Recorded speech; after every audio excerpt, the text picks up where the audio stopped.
Good evening, everyone, and welcome to the Unknown History of Japan-Armenia Relations, a program in reception co-presented by the Armenian National Committee of America, Western Region, and the Japan-America Society of Southern California, with generous support from the Consulate General of Japan in Los Angeles. My name is Doug Erber, and I'm the president of the Japan-America Society, and I'm deeply honored to serve as Master of Ceremonies this evening.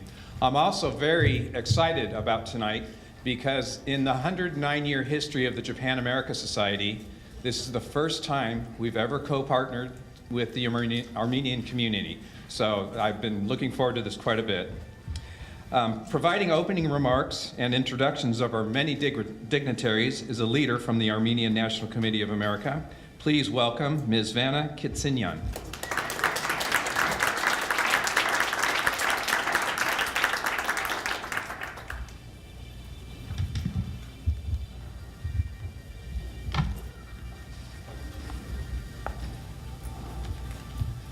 Thank you, Doug.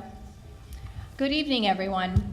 My name is Vanna Kitsinian, and I am the chair of the ANCA Western Region Community Relations Committee. And I, along with my fellow committee members, want to extend a warm welcome to all of you and thank you for attending tonight's very interesting event. Before we get started, I would like to acknowledge a number of special guests that are joining us this evening. In the interest of time, I would ask that you please wait until the last dignitary is announced and recognized before giving them a round of applause. Representing His Eminence Archbishop Musher Martirosyan, Prelate of the Western Prelacy of the Armenian Apostolic Church, is Reverend Father Movses Shanikian. We have also with us several judges of the Superior Court, which I would like to acknowledge.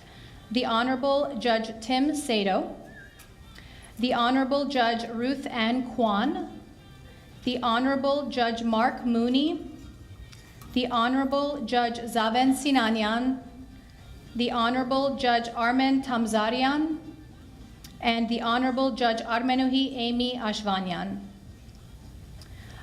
Of our elected officials, we have the Mayor of the City of Glendale, the Honorable Vartan Garpetian, Glendale City Council member, the Honorable Zare Sinanyan, representing State Senator Anthony Portantino, Mrs. Arda Chakyan, representing Assembly member Laura Friedman, Mrs. Victoria Dochoklian, Council member of the City of Sierra Madre, the Honorable John Hairabedian, Board member of the Glendale Unified School District, Mrs. Armina Garpetian, of course, Consul General of Japan to Los Angeles, Akira Chiba.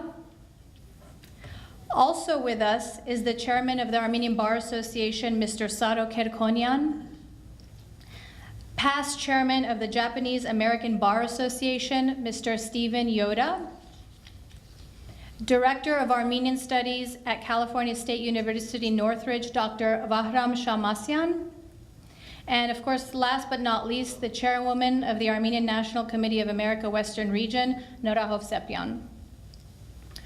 We are honored to co-sponsor this event with the Japanese American Society of Southern California in collaboration with the Consulate of Japan to Los Angeles. You all have been truly a joy to work with, and all of our preparation for tonight's program has progressed with such ease and so smoothly. So thank you for everybody from the Consulate and also from Japan-America Society. It's truly been a joy. Thank you for your gracious friendship, past and present. As far as I know, this is probably the only event in our community where our guests get to enjoy traditional Japanese sushi and sake alongside Armenian appetizers. So I kind of find that to be something exciting. And it is this cross-cultural component of tonight's program that we're also excited to celebrate with you all.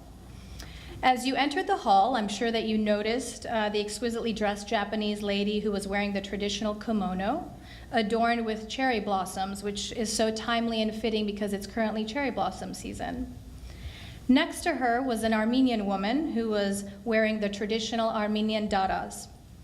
And although their attire are simply external expressions or manifestations of their respective cultures and ethnicities. Tonight, we will learn about the deeper and more significant shared history of their two nations, Japan and Armenia.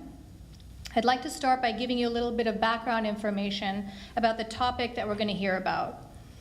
A few years ago, the ANCA Western Region initiated a campaign and had a dynamic working committee called America We Thank You, a tribute to Near East relief. The mission of that committee was to remind the world, particularly America, of the pivotal role that its government and people played in helping save the lives of thousands of Armenian orphans and refugees in the genocide and post-genocide era, the Armenian genocide of 1915.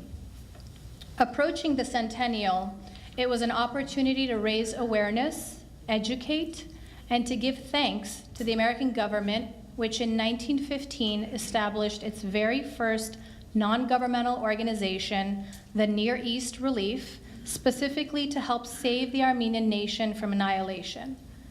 That relief campaign spanned 15 years and continued until 1930, and although it started as an American-led campaign, it eventually spanned the world and it became an international objective and included nearly every country across the globe. One of those model countries was Japan. This event happens to fall right in line with the activities of another one of our active Armenian organizations that I also happen to be involved in or with, which is the Armenian Bar Association and the ABA's ties to the Japanese culture, heritage, and history. I want to make mention of this only to highlight the bonds between our peoples that have gotten closer in recent years. A few years ago, me and a group of my fellow attorneys, some of who are here tonight, took a pilgrimage to Manzanar in California's Owens Valley. Manzanar is the site of what was one of 10 American concentration camps where over 110,000 Japanese Americans were unjustly incarcerated after World War II. We made this pilgrimage to ensure that the history of the site, along with the stories of those who were unjustly incarcerated there, would be remembered by current and future generations. Because as Armenians, we firmly believe that remembering, honoring, and acknowledging our history is of paramount importance in preventing future injustice. The ties between our two peoples are further strengthened by our ensuring meaningful relationships and interactions with the Japanese American Bar Association, to which several of our Armenian attorneys have been members of. And more recently, our Dignity mission to Tokyo to pay homage to Diana Apgar's gravesite in Yokohama just less than 2 years ago. As many of you know, Diana Apgar was one of the very first female diplomats of the world, and she just so happened to be Armenian. Living in Japan since 1890, Apgar spent her entire adult life being a crusader for the cause of the oppressed, principally those of her destitute brethren, refugees, and survivors of the genocide who had found their way to Japan. You will hear more about this heroic woman who made history as a government official at a time when women in much of the developed world did not even have the right to vote. We are honored to have two very special keynote speakers who have traveled from afar to be here with us tonight. Vicken Babkenian, an independent researcher who has traveled from Australia specifically for this event, will share in large part the unknown history between Japan and Armenia.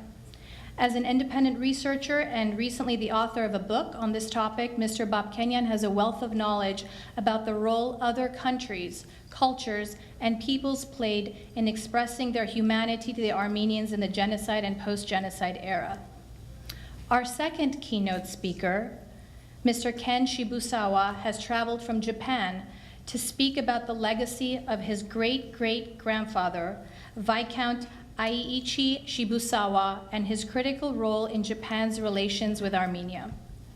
Shibusawa was a leading figure in the development of Japan's modern society and a dynamic force in the industrial world. However, It is the exceptional leadership of Viscount Shibusawa as chairman of the Armenian Relief Committee of Japan that has inspired this evening tonight. I'm certain we will all leave here moved by Viscount Shibusawa's humanitarian spirit displayed to the destitute people of the Armenian nation during the genocide and its harrowing aftermath. Thank you very much.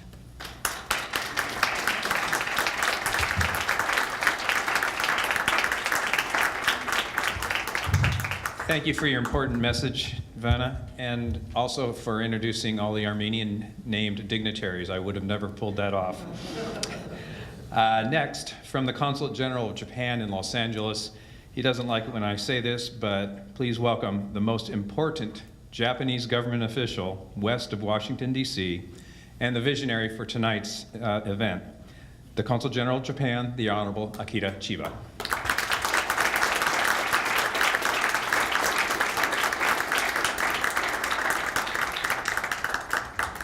Thank you, Doug. Good evening and welcome to this event.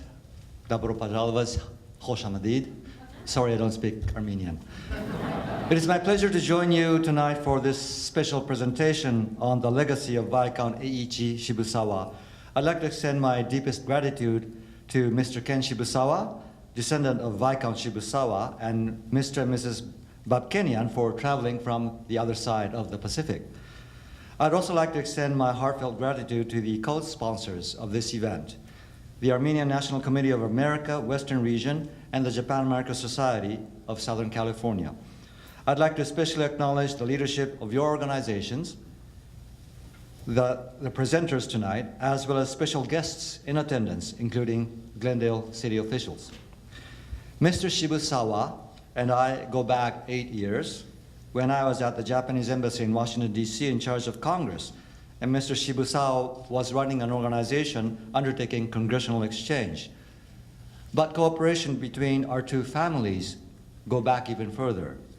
When my great-grandfather, who was a doctor, established the Anti-Tuberculosis Association of Japan, he asked Eiichi Shibusawa to be his first president so that my great-grandfather could work as its first Secretary General. And at that time, the two joined efforts to fight an ailment that threatened to keep humankind weak. 95 years later, here we are again. We are fighting this time another ailment that threatens to keep your museum small. I'm referring to the Armenian American Museum planned here in Glendale.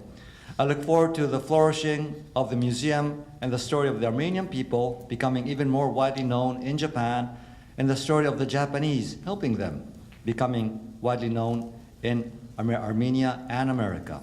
That's what will bring the three peoples together, Americans, Armenians, and the Japanese. I also look forward to reflecting together with all of you on the legacy of Viscount Shibusawa and to continue to further the ties between Japan and the Republic of Armenia and our respective communities. Thank you again for the opportunity to join you tonight.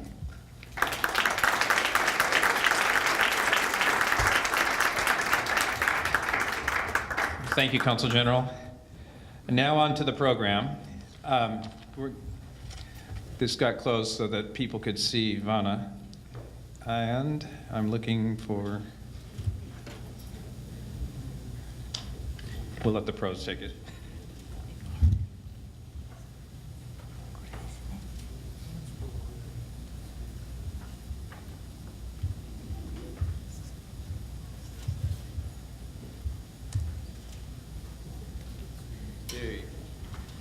Thank you very much.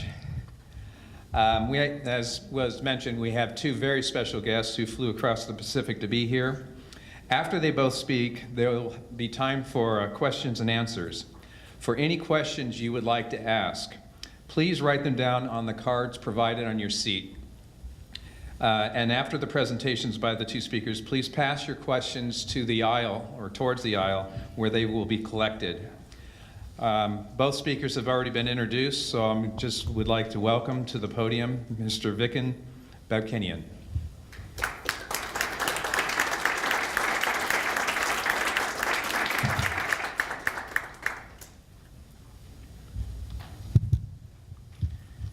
distinguished guests, ladies and gentlemen, I'd like to begin by saying how deeply honored I feel in having been invited to speak at tonight's event where we pay tribute to Eiichi Shibusawa and Japan's role in saving Armenian lives. I'd like to thank the Consulate General of Japan in Los Angeles, the Japan-America Society of Southern California, and the Armenian National Committee of America for their help in organizing this intercommunal event.